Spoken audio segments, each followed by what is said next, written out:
우리 지난 한 주간은 신전 축복 금식 성회를 열었습니다.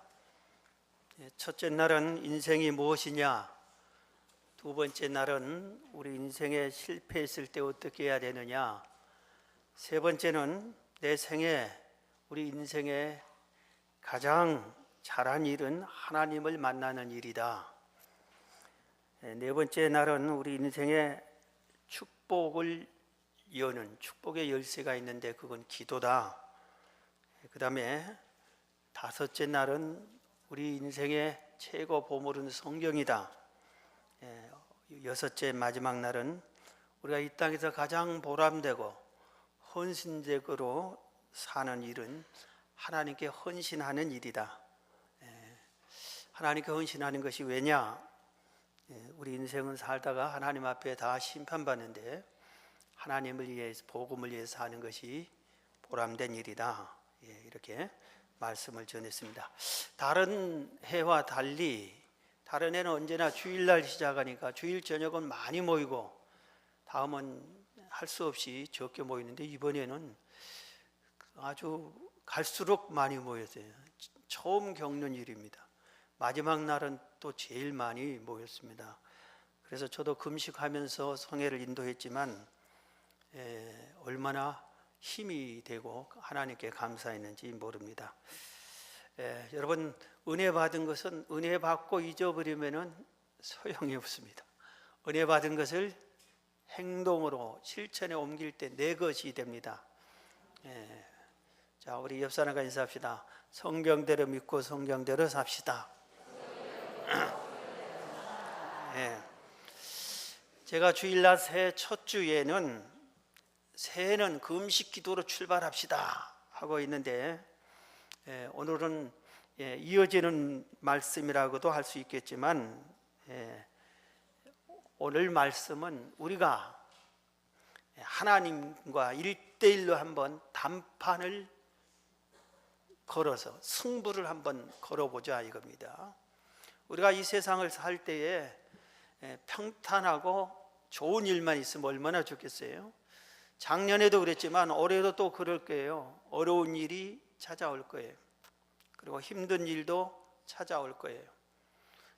그리고 어떨 때는 내 혼자 도저히 해결할 수 없는 위기도 우리에게 찾아올 수도 있습니다. 이럴 때 언제나 우리가 어떻게 해야 되느냐? 오늘 본문에 야곱이라고 하는 우리 믿음의 조상 한 사람이 하나님께 마지막 승부를 거는 기도를 합니다. 마지막 승부 1대1로 단판을 걸었어요. 여기서 해결해 주면 내가 살고 그렇지 않으면 저는 죽게 됩니다. 그러니 나를 살려내세요. 우리 가정을, 우리 가족들과 우리 많은 소유 재산을 지켜주세요 하고 단판을 거는 이 철야 기도를 합니다. 약복 강가에서. 그래서 그 문제를 해결함을 받습니다. 그래서 오늘 여기서 아주 뚜렷한 두 가지의 교훈을 우리가 배울 수 있습니다. 먼저 본문을 좀 설명하면은 야곱은 이삭의 아들입니다. 믿음의 조상인 아브라함이 있고 아브라함의 아들이 100세에 난 이삭이 있고 이삭이 아들을 낳는데 쌍둥이를 낳았어요. 쌍둥이의 형인 에서고 동생이 야곱입니다. 그런데 오늘 주인공은 동생인 쌍둥이 동생인 이 야곱입니다. 야곱이 동생으로 태어나서 형이 장자예요. 이 시대는 그런 게 전혀 남녀 구별까지 없어지고 장자, 차자 이런 게 구별이 없어졌지요. 그리고 뭐 아들, 딸 구별 없이 하나만 낳고 끝내는 가정도 많고 그러다 보니까 장자가 별로 특별한 의미가 없는 시대인데 우리도 옛날에 얼마 수십 년 전만 가도 그렇지만 이 시대, 성경에 나오는 이 시대의 이 이스라엘의 역사에서는 그 당시에는 장자가 그 가문의 모든 축복을 그대로 상속받습니다. 모든 것을 장자에게 물려주는 그런 시대였습니다.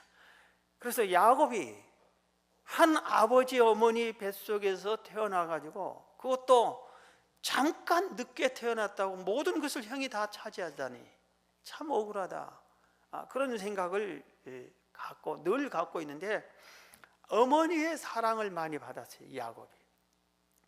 그러다가 야곱이 꾀를 내서 한 번은 팥죽 한 그릇으로 형의 장자권을 사버립니다. 형이 너무 배고파할 때 맛있는 팥죽을 끓여가지고 먹습니다. 그래서 팥죽 달라니까 내가 왜 주냐고. 그러면은 형의 그 장자권을 날 줄래? 그럼 팥죽 줄게. 그러니까 형이 장자권 네 말 한마디로 뭐 오고 가고 그런 것도 아니고 그래 그렇게 하자 네 마음대로 해 하고 팥죽을 하나 얻어 먹었더니 그 소리를 하나님이 들어버린 겁니다. 하나님이 듣습니다. 그래서 하나님은 그걸 인정해 버리는 거예요. 우리 말 조심하세요. 팔았거든 다시 사세요.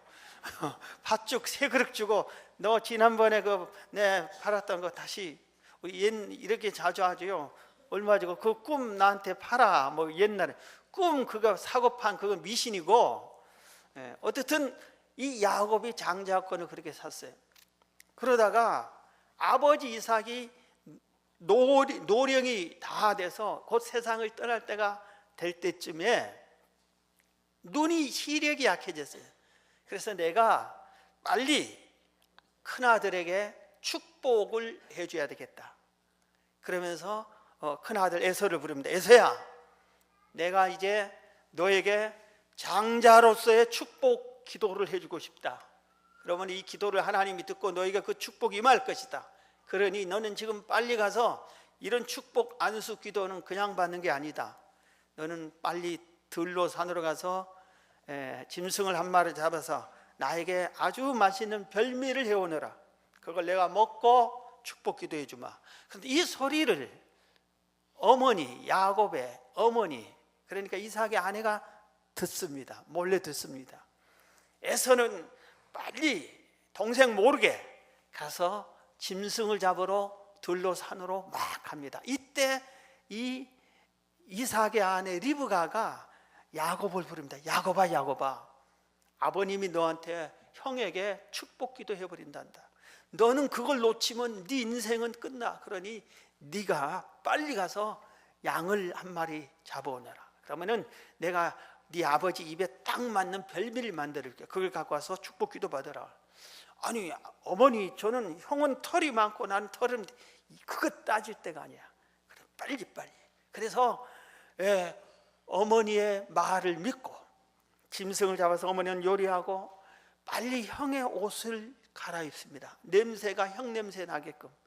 그리고 양털을 이런데 목덜미에 이렇게 막 좀 붙입니다. 털이 많았어요, 형은. 근데 야곱은 그렇지 않고 그렇게 하고 가서 아버님 별미입니다. 잡수시고 빨리 이 장자에게 축복 기도해 주세요. 아니 웬 음식이 이렇게 빨리 오냐. 하나님께서 빨리 잡히겠어요. 그래서 잡혀왔습니다. 그래? 딱 먹고, 그런데 이 목소리가 좀 이상하다. 이리 와봐. 그래서 냄새를 맡고 이렇게 만져보더니 목소리는 동생 목소리인데 형이 맞구나. 그렇게 하고 축복 기도를 몽땅 다 해줍니다. 그러고 나니까 나중에 에서가 와서 짐승을 잡아가지고 요리해가지고 형님한테, 아버님께 하니까 축복 기도해 주다니까. 무슨 소리냐? 축복 기도 다 해줬는데 하니까 나예요. 내가 언제 이제 왔어. 이제 동생 녀석이 또 사기쳤습니다. 전에 장자권을 팥죽으로 사더니 동생이 있어야 돼. 남은 복이라도 빌어주세요 하니까 복이 남은 게 하나도 없다. 그래도 기도해 주세요 하더니 기도했는데 너는 동생을 섬길 것이요. 이런 식으로 복이 아니라 저주도 아니겠지만 복이 하나도 없어요. 동생을 섬기는 그런 일을 해줄 수밖에 없어요. 축복 기도라는 것은 하나는 여기도 있고 똑같은 것을 그럴 수는 없다 이겁니다. 장자에게만 해는 이 축복 기도이기 때문에 오직 한 번 아니면 끝나는 거예요. 그래서 형이 동생을 죽이려고 합니다. 이 녀석이 살 수 안 되겠다 하고 죽이려고 기회를 보고 죽이려고 하니까 이제 이삭이 그걸 압니다. 아버지가 아는 거예요. 어머니도 알고. 이러다간 두 아들 다 너 죽이겠다. 이래서 동생을 불러가지고 야, 우리 친정으로 가라. 어머니가 그럽니다. 라반 삼촌, 외삼촌 댁으로 가라. 그래서 야곱이 빨리 형 몰래 개나리 보따림 차고 그대로 갑니다. 요새같이 자동차로 싱 해서 가는 것이 아니라, 말 타고 가는 것이 아니라 그냥 터벅터벅 걸어서, 며칠을 걸어서 외삼촌 댁으로 갑니다. 가는 길에 밤에 돌에 잠을 자는데, 돌을 베개 삼아 잠을 자는데 하나님께서 사닥다리를, 하늘문을 열고 사닥다리를 오르락 내려가고 하나님이 이럽니다. 어디 가든지 내가 너와 함께하게 해주겠다. 그럴 때 야곱이 하나님께 약속합니다. 우리 창세기 앞에 이렇게 기도합니다. 하나님 내가 다시, 하나님께서 나를 이곳 고향으로 돌아오게 해주면 하나님이 나의 하나님이고 하나님을 평생 섬길 것이고 내가 평생 하나님께 11조를 드릴 것이고 그리고 하나님에게 제단을 쌓겠습니다. 이 세 가지를 서원합니다. 그렇게 약속을 하고 외삼촌 댁에 갔어요. 외삼촌은 양을 치는 분이에요. 그래서 야곱이 오니까 너무 좋아하는 거예요. 일손이 생겨서. 그래서 양을 열심히 치는데 야곱이 하나님이 축복해주고 함께하니까 재산이 막 늘어난 겁니다. 그래서 외삼촌이 야곱을 붙잡기 위해서 자기 딸하고 결혼을 시킵니다. 야곱이 라헬과 둘째 딸 라헬과 연애를 합니다. 결혼을 하는데 라헬을 주겠으니 7년을 봉사해라. 결혼을 했는데 첫날 밤에 자고 나보니까 라헬이 아니라 언니하고 하룻밤을 자버린 거예요. 그래서 이거 웬일입니까? 하니까 7년을 더 일해라. 그러면은 동생 라헬도 네 아내로 주겠다. 그래서 두 아내를 거느리고 또 두 아내들이 시기하면서 자기의 여종들을 하나씩 또 남편에게 첩으로 줘서 야곱이 마누라가 넷이에요. 자식이 12명을 낳았는데 올 때는 20년 만에 거부가 돼서 돌아올 때는 11명의 아들이라고. 오늘 성경 22절에 11아들을, 밤에 일어나 두 아내와 두 여종과 11아들을 인도하여 약복 나루를 건넜다 그래서 12명의 아들이에요. 12명인데 올 때는 여기는 11명으로 기록이 됐죠. 10명이 넘는 이 자녀들과 20년 동안의 큰 축복의 거부가 돼서 이렇게 돌아옵니다. 그런데 이 야곱이 돌아와서 고향에 도착하기 전에 형에게 종을 미리 보냅니다. 여차해서 이렇게 내가 온다고 형에게 미리 알려주라 하는데, 형이 이 소식을 듣자마자 20년 동안을 벼르고 있었어요. 이놈은 녀석 동생을 죽이겠다고. 그런데 이게 가시지가 않은 거예요. 에서가 자기 수하에 있는 400명의 종이자 군사야. 종이고 군인이고 자기 수하에 이 400명의 군사를 데리고 쫓아오는 겁니다. 야곱을 맞이하겠다고. 이게 몰살시키고 재산을 뺏겠다는 겁니다. 이 소식을 종이 빨리 와서 야곱에게 주니까 야곱이 너무나 두려워합니다. 형의 성격도 알고 더군다나 형이 400명이나 되는 군사를 데리고 20년만 나타난 동생을 환영하는 것이 아니라 죽이겠다는 거예요. 야곱의 동생을 환영하려면 기다리면 되는 것이고 마중 나온다 해도 혼자 나오면 되고 종이 한두 명 데리고 나오면 되는데 모든 군사를 동원 다 해가지고 무장시켜가지고 죽이겠다는 겁니다. 이 소식을 들은 이 야곱이 너무 두려워가지고 약복 강가에 와서 살기 위해서 하나님과 담판을 거는 겁니다. 그래서 살아남습니다. 오늘 이 본문의 내용이 이런데 여기서 우리가 알 것은 야곱이 두 가지를 했어요. 두 가지 일을. 우리들도 이렇게 위기 상황에서 이 야곱처럼 하면 되겠구나 하는 것을 오늘 본문에서 우리가 배울 수가 있습니다. 첫 번째입니다. 사람이 할 수 있는 모든 일을 최선을 다해서 했어요. 여러분, 우리가 위기를 만날 때, 어려움을 당할 때 아이고 나 죽겠다 나 몰라라 하고 넘어져만 있는 것이 아니라 내가 할 수 있는 일이 뭐냐? 내가 할 수 있는 일은 최선을 다해서 해야 됩니다. 그리고 하나님께 우리가 구할 때에도 아무것도 하지 않고 하나님께 구하는 그 기도를 하나님이 기뻐하지 않습니다. 사람이 할 수 있는 일은 다 하면서 하나님께 기도해야 되는 거예요. 그래서 사람이 할 수 있는 일을 다 해야 돼요. 그래서 야곱이 어떻게 해야 되나, 형을 어떻게 이해시키고 형의 마음을 누그러뜨려야 되냐, 그렇게 하다 하는 일이 선물을 선택합니다. 오늘 야곱에게는 양떼, 소떼, 낙타 이런 짐승들이 수없이 많고 종이 많다고 했어요. 그래서 그는 야곱이 얼른 먼저 소를 50마리, 양과 염소 440마리, 약태, 나귀 40마리, 이렇게 큰 선물을 마련합니다. 그리고 이 선물을 세 대로 나누어 가지고 형에게 보냅니다. 그래서 종들에게 깍듯이 인사하고 아주 선물을 잘 전달해 달라. 그래서 딱 가지고 오면은 이게 뭐냐면은 우리 주인 야곱이 선물로 드린 겁니다. 그렇게 하고 또 세 대로 한꺼번에 몽땅 주는 게 아니라, 또 수가 많아서 한꺼번에 할 수도 없고 세 대로 나눠서 이렇게 보내게 되는 겁니다. 오늘 이 한 번만 계산해 봅시다. 요새 소 한 마리가 얼마죠? 소 한 마리, 예? 매일 먹으면서 소 한 마리 5만 원인가 4만 원인가 우리 식당에 소 한 마리 값이 간단하죠. 예. 소 한 마리 사 먹으러 우리 가면은 4만 얼마에 5만 원에 소 한 마리 딱 사주잖아요. 예. 소 한 마리가 약 600만 원에서 1000만 원이 넘는데, 소 한 마리가 요새.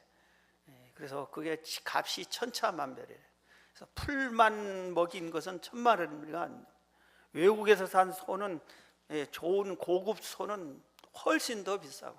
그래서 계산하기 쉽게 소 한 마리에 1000만 원이라면은 50마리니까 5억, 500만 원이라면은 2억 5천이잖아요. 그러면 양이 430마리. 요새 흑염소 한 마리가 얼마예요? 흑염소. 그래서 흑염소 한 마리가 30만 원이래요, 평균. 그러니까 그것도 약 1억 얼마, 몇 천만 원이 돼요. 낙타가 얼마예요, 한 마리에? 낙타는 애국 같은 데서 낙타 한 마리는 이 한 마리로 집안인이 식구들이 먹고 삽니다. 낙타 한 마리로. 낙타가 그렇게 귀하고 비싸고 그게 큰 수입원이 되는 겁니다. 낙타도 아주 비싸겠죠. 그래서 현 시세로 계산하면은 최하 5억에서 좀 많이 하면은 10억, 5억에서 10억 사이나 되는 이걸 선물로 준 거예요. 자, 여러분 성경에 보면은 잠언 18장 16절에 이런 말씀이 있어요. 선물은 그 사람의 길을 너그럽게 해준다고 그랬어요. 내가 이 사람에게 선물을 이렇게 주면은 그 사람들이 내 가는 길을 도와주는 거예요. 평안하게 해주는 거예요. 그래서 사람들에게 저 사람 인사성이 있다고, 저 사람 괜찮은 사람을 그렇게 해줍니다. 여러분 직장 상사하고 얼마나 다툴 때가 많고 속상할 때 많고 그렇습니까? 여러분 직장 상사에게 선물 안 해서 그래요. 일 잘하면 다 잘해 줍니다. 그러나 선물 안 해서 한단 말은 과한 말이지만, 그런 상사일지라도 명절이나 이런 특별한 날에 그분이 생일일 때는 선물을 주세요. 왜? 같은 직장의 동료니까, 또 상사니까 선물을 줄 알아야 돼. 쑥스러웠고 선물 안 준 사람 인생은 너그럽지 못해, 자꾸 평탄하지 못해 길을 부딪히는 거예요. 성경이 가르쳐 주잖아요. 잠언서는 지혜를 가르쳐 주잖아요. 선물은 그 사람의 길을 너그럽게 해준다. 잠언 21장 14절은 은밀한 선물은 노를 시게 한다. 나에게 화를 잔뜩 부리는 사람에게 정면으로 가서 선물 줍니다 하면 이놈아 내가 이걸 선물 받은다 해서 그러는 거예요. 그런데 그럴 때는 은밀하게 그 집 사모님에게 선물을 전달한다든지 은밀하게 선물을 주면은 그 노가 누그러진다고 그래. 사람이 선물을 받고 나면은 노가 누그러진대. 잠언이 성경이 가르쳐 주고 있잖아요. 성경이.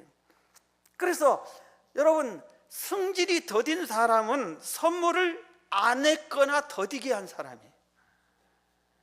그런데 여러분, 우리가 알아야 할 것은 이번에 김영란법이 통과된다는 그런 말이 있잖아요. 성경이 이렇게 말합니다. 뇌물을 주면은 인생 망친다고 성경은 가르쳐요. 뇌물은 절대로 우리가 주고 받아서도 안 되는 겁니다. 그러나 선물은 주는 것이 훨씬 좋아요. 야곱이 내가 지금 할 게 뭐냐, 이 광야에서 형의 노를 너그러뜨리는 게 뭐냐, 성경에 있는 그 방법대로 내가 할 수 있는 것은 형의 마음을 조금이라도 누그러뜨리자, 선물을 선택한 게 얼마나 지혜롭게 잘했어요. 선물을 한꺼번에 빡 주는 것보다 한 번 주니까 이놈의 녀석이 뭐 선물로 내가 마음이 변할 줄 알아? 안 돼! 그랬을 거예요. 그런데 또 한때가 오는 겁니다. 선물이. 이 녀석 봐라, 뭔 선물이 이렇게 많이 가져오지? 그런데 좀 있으니까 또 오는 겁니다. 선물을 연속 한 때, 두 때, 세 때 지혜롭게 그렇게 보낸 거예요. 5억, 10억을 그냥 수표 한 장으로 딱 주면은 이건 뇌물이 되잖아요. 그런데 선물을 이렇게 세 번 받으니까 벌써 이 형 에서의 마음이 누그러졌을 거예요. 이 야곱의 나름대로의 살고 싶은 마음, 어떻게 하면 내가 형의 마음을 누그러뜨릴까? 형은 나를 죽이려고 도망갈 수도 없어, 피할 수도 없어. 그 광야에서 어린이 아이들, 짐승떼들 데리고 도망가봐야 그 장정들을 400명이 죽여가면은 금방 잡혀 죽을 수 없게. 그래서 선물을 선택한 겁니다. 그 다음에 재산을 크게 두 때로 나눕니다. 한 때를 형이 와서 쳐서 공격하면은 한 때를 가지고 도망가려고, 한꺼번에 있다 다 몰살당하면 빨리 마니까, 그래 도망갈 시간이라도 벌자. 나름대로 인간이, 사람이 할 수 있는 최선의 방법을 다 한 겁니다. 그렇게 한 다음에 본격적으로 내가 할 일은 다 해놓고 두 번째, 하나님과 1대1로 단판 승부를 겁니다. 하나님께 기도하기 시작합니다. 자, 오늘 본문 보세요. 22절 봅니다. 21절부터 창세기 32장 20절. 그 예물은, 선물은 그의 앞서 보내고, 선물은 보내고, 그는 그 무리 가운데서 밤을 지내다가 22절, 밤에 일어나 두 아내와 두 여종과 11 아들을 인도하여 야복 나루를 건널세 그들을 인도하여 시내를 건너가게 하며 그 소유도 건너가게 하고, 오늘 24절, 야곱은 홀로 남았더니, 혼자 남았어요. 이 약복 강을 다 건너게 하고 고향 쪽으로 갈 방향으로 미리 건너게 하고, 약복강에 야곱이 혼자 남아서 이제 여기서 하나님께 단판 승부를 거는 겁니다. 홀로 밤새도록 기도를 하는 겁니다. 철회하면서 기도를 하는 겁니다. 형이 400명의 군사를 데리고 자기를 죽이러 오는 이 소식에 이 두려운 마음도 있지만, 어떻게든지 나도 살리고 가족도 살리고, 그리고 형이 날 죽인다기보다 그 형의 영혼이 얼마나 불쌍해요. 형제를 죽이고 그가 구원받을 수도 없고 형도 살리고 싶고, 그래서 도망가지 않고 포기하지 않고 하나님께 엎드려서 단판 승부를 거는 겁니다. 우리가 여기서 알아야 돼. 이럴 때 도망간다고 일이 해결되는 게 아니에요. 피한다고 피해지는 것이 아니에요. 순간 도망가 숨으면 얼마는 숨을 수 있겠지만 문제의 근본적인 해결은 그게 아닙니다. 우리가 할 일은 하고 하나님께 모든 것을 맡기고 하나님께 단판 승부를 걸어야 되는 거예요. 도망가면 실패하는 거예요. 그래서 그는 그 밤을 새면서 하나님께 기도합니다. 1대1 단판 기도를 합니다. 그런데 이때 하나님께서 야곱의 기도를 듣습니다.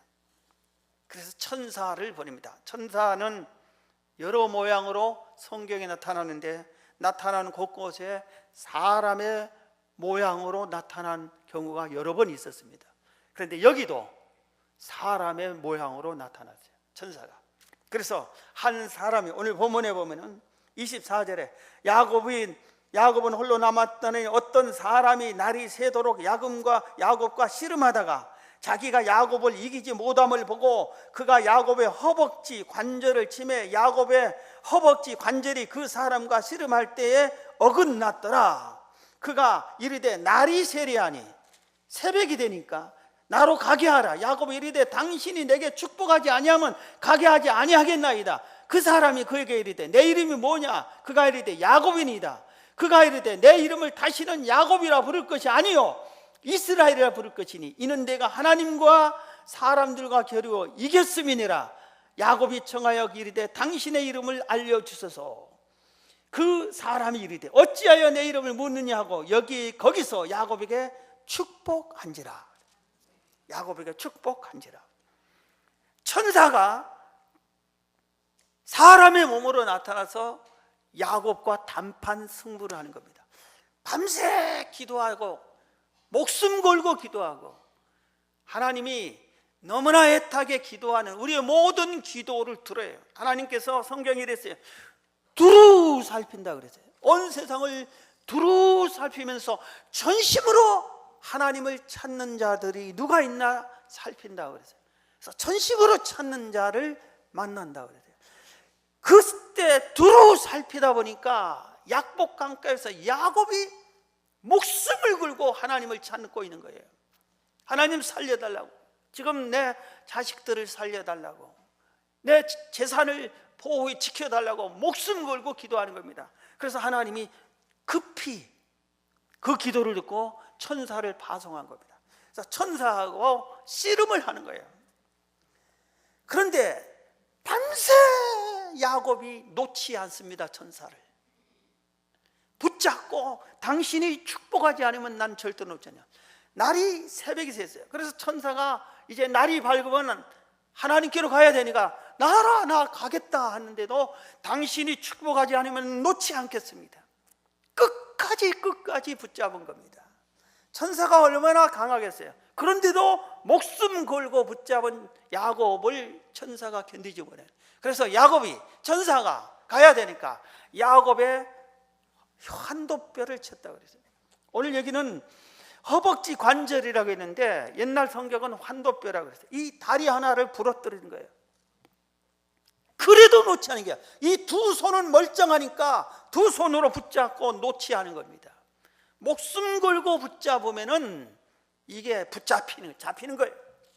그래서 결국 천사가 항복합니다. 네 이름이 뭐냐? 야곱입니다. 이제 야곱이 아니라 이스라엘이로 바꿔라. 이스라엘의 뜻은 하나님과 겨루해서 이겼다. 네가 단판 승부에서, 하나님과 단판 승부에서 네가 이겼다. 네 구한대로 해주겠다 이겁니다. 그래서 이스라엘 나라 이름이 이스라엘이 된 게, 여기서부터 이스라엘이 된 겁니다.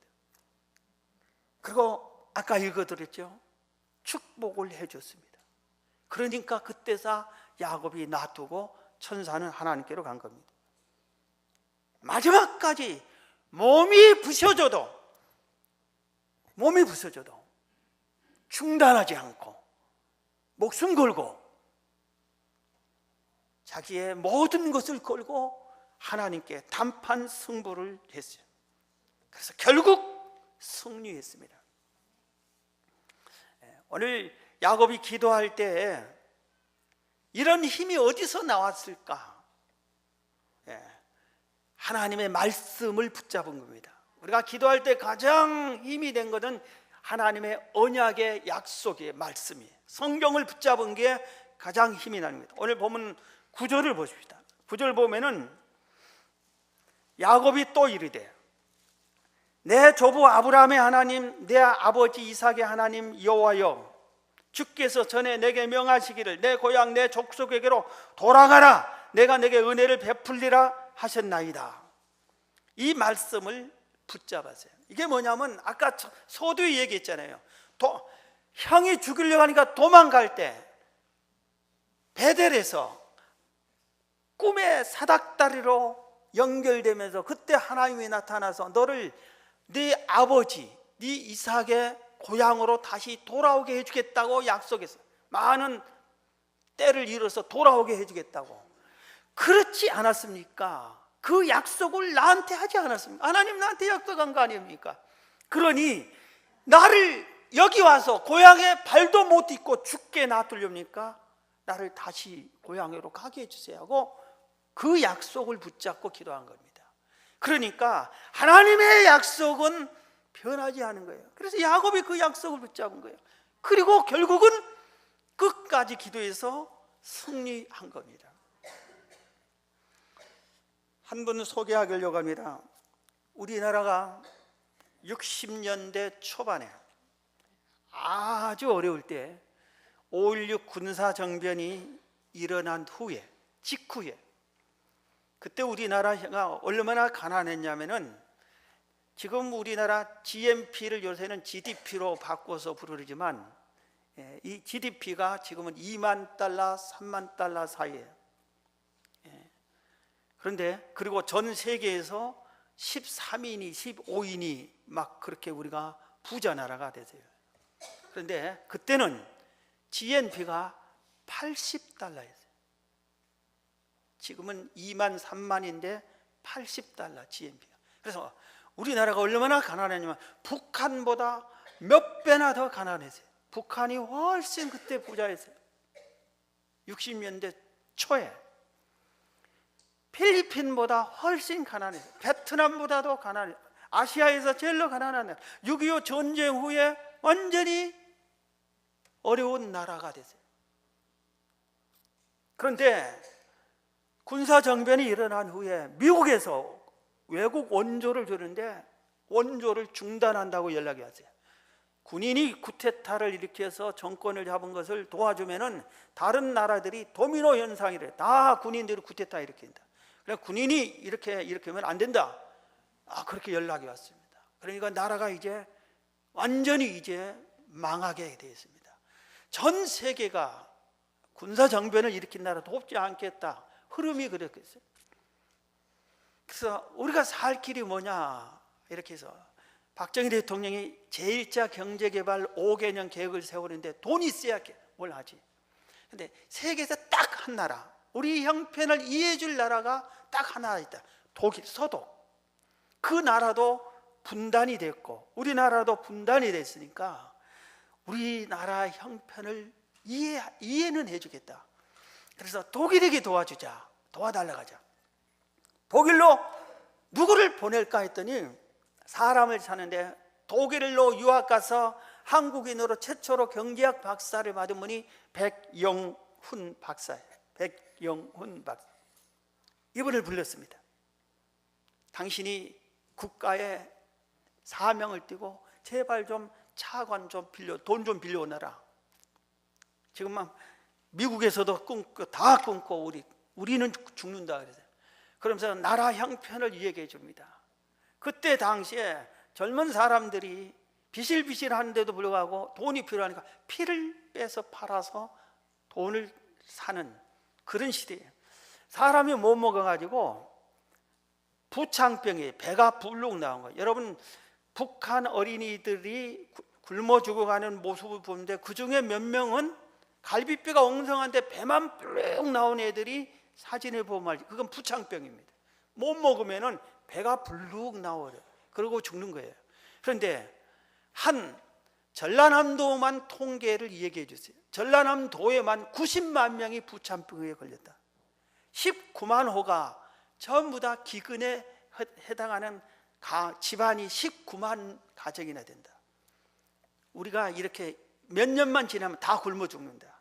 그러니 무슨 수를 써서라도 돈을 빌려오너라 그럽니다. 얼마나 무거운 짐을 가지고 서독으로 갔겠어요. 그래서 이분이 가서 어머니를 떠오릅니다. 어머니를 생각하는 겁니다. 어머니가 어떤 분이냐면은 찢어지게 가난한 집안인데 어머니가 시골 교회 마룻바닥에서 추운 겨울날 철회하며 하나님 아버지 우리 자식들 공부시켜 주세요. 등록금 한 푼도 못 대주는 거 하나님도 하시지 않습니까? 공부 하나님 돕는 자를 붙여주고 길을 열려주시고 장학생으로 공부하게 해주시고 우리 자식 키워주세요. 공부시켜주세요. 밤새 그렇게 일하고 낮에는 일하고 밤에는 그렇게 기도하는 거예요. 그 어머니의 기도 소리를 듣고 밤잠을 안 자고 공부를 해서 장학금으로 공부를 했어요. 어머니처럼 기도하면 되겠다. 내가 오늘 나된 것은 하나님의 어머니의 기도를 들었고 하나님의 은혜다. 나도 어머니처럼 기도해야 되겠다. 기도했습니다. 면회를 신청했어요. 서독 경제장관에게 면회 신청하는데 이런 지하에 거절합니다. 받아줄 수 없다. 그리고 만날 수 없다. 내가 뻔히 돈 빌리러 온 거 아는데 그거 너 안 된다. 우리도 도와줄 형편은 안 된다. 다 거절하는 거예요. 그래서 또 기도했습니다. 기도하니까 하나님께 지혜를 주셔서 대학 은사를 찾아가라. 그래서 자기를 가르친 교수님 가정 집으로 찾아가서 교수님 붙잡고 막 얘기하면서 그 옆에 있는 사모님 또 붙잡고 얘기하면서 그리고 굶어 죽어가는 우리 한국 사람을 얘기하다가 막 울었어요. 그런데도 교수님이 안 된대. 국가에서 한 일을 내가 해봐야 안 돼. 그래서 왔다 빈손으로 왔다 다시 또 갔습니다. 서독으로 또 가서 세 번을 그렇게 찾아가니까 교수님이 네 지극정성과 네 기도가 내 마음을 움직였다. 그리고 우리도 예수 믿는 나라고 예수 믿는 사람들인데 내가 최선을 다해볼게.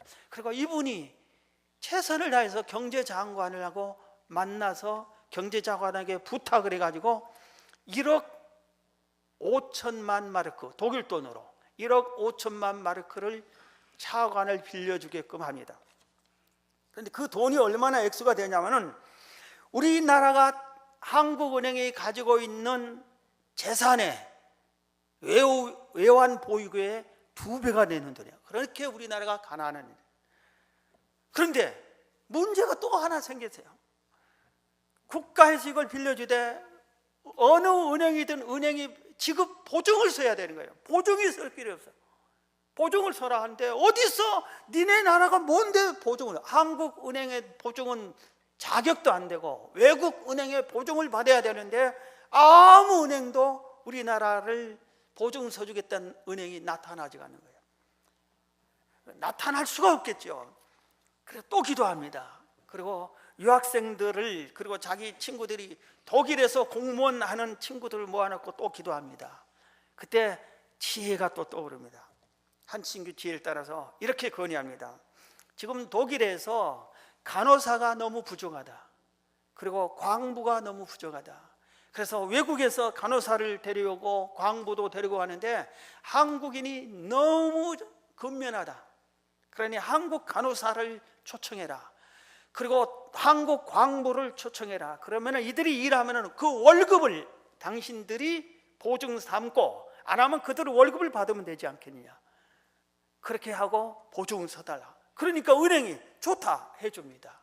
교수님 은사가 부탁을 합니까? 그 은사가 대단한 분인 거예요.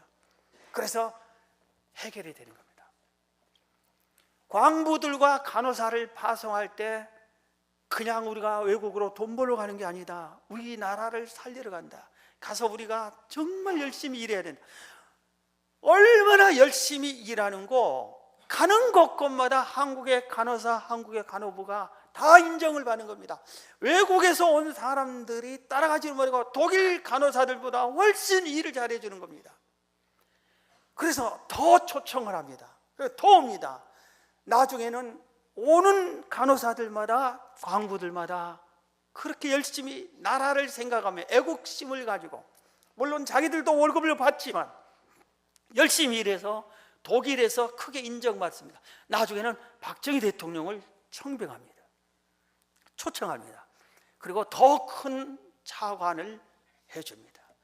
미국도 마음이 바뀌었어요. 케네디 대통령이 정상회담 할 때 안 된다고 그렇게 하다가 지혜가 떠올려서 우리나라 정부에서 월남 파병해 주겠다. 그러니까 어서 오라고 해서 케네디 대통령과 박정희 대통령이 정상회담을 합니다. 그리고 미국으로부터도 무상 원조와 경제 원조를 차관을 받습니다. 그래서 우리나라가 경제 회복이 되어가는 겁니다. 그 과정에 일본과 한일 협정을 일으켜서 일본에서 돈을 받아내고 해서 그게 기반이 돼서 5개년 계획이 성공하고 그 다음에 2차가 성공하고 그렇게 하는 겁니다. 오늘 백영훈 박사, 야곱의 기도를 한 거예요. 야곱처럼 단판 승부를 건 겁니다. 여러분, 우리는 이렇게 국가적인 사명은 없을지라도 여러분 가문의 사명이 있을 거예요. 그리고 여러분 회사에 사명이 있는 사람도 있을 거예요. 여러분의 앞길에 이런 위기와 위태한 일을 당했을 때 오늘 야곱을 생각하세요. 하나님과 내가 1대1로 단판 승부를 걸겠다. 단판 승부를 걸겠다. 하나님이 이 문제 해결해 주지 않으면 놓지 않겠다. 다리를 부러져도 놓지 않겠다. 이런 기도를 해요. 저도 이런 기도 여러 번 했어요. 저 지금 허리가 안 좋다는 소리를 가끔 하죠. 허리 아픈 때 바로 기도 때문입니다. 고등학교 2학년 때 전에 이번에도 얘기했잖아요. 내 사명이 뭡니까? 일주일간 부흥회 때 기도하면서 내가 이 세상에서 할 일이 뭡니까? 하나님께 기도하는데 마지막 날 밤에 기도하는데 두 곳에서 내게 와요. 조금만 더 기도하면은 하나님이 응답을 준다. 한쪽에서는 너 지금 이런 식으로 기도하면은 조금만 더 기도하면은 네 허리가 무너진다. 그래서 내가 선택을 해야 돼. 그래서 이쪽에서는 마귀가 유혹한 거야. 오늘만 기도하면 내일 기도해야 되지. 다음에 기도하면 되지. 너 그렇게 허리가 망가지면 평생 네 몸이 안 돼. 그리고 한쪽에서는 이런 기회가 언제냐. 네가 일주일 동안을 철회하며 기도하며 네 인생 문제를 놓고 하나님 내가 이 세상에서 할 일이 뭡니까? 언제 또 기도할래? 이 기회 놓치면 기도 다 쌓아놓고 마지막 질래? 양쪽에서 이렇게 할 때 내가 선택해야 되겠어요. 그래서 내가 선택했습니다. 내 손을 양손을 허리를 잡았습니다. 그리고 하나님 허리가 끊어져도 좋습니다. 그러니 내가 이 세상에서 뭘 하면서 살아야 됩니까? 내 사명이 뭡니까? 그렇게 기도를 했어요. 그랬더니 바로 하나님께서 사명을 알려줬고 그 후로 허리가 안 좋아진 거예요. 실제로 안 좋아진 거예요. 기도 중인데 실제로 허리가 안 좋은 거예요. 그래서 지금도 먼 거리를 가면은 허리 보호대를 차를 몇 시간 타면은 허리 이거를 차고 가야 됩니다. 안 하면 중간에라도 사서라도 차야 허리가 괜찮아요. 그래서 여러분 그런 기도를 해야 하나님은 왜 그런지 모르지만 나를 전폭적으로 의지하는 것을 보기 위해서 그런지 단판 씨름하듯이 목숨 걸고 최선을 다해서 기도할 때 하나님께서 들어주신 것 같아요. 여러분 이 기도를 여러분들도 하셔서 문제 해결은 받고 야곱처럼 천사가 복을 주고 떠난 것처럼 복을 받고 승리하기를 주의 이름으로 축원합니다.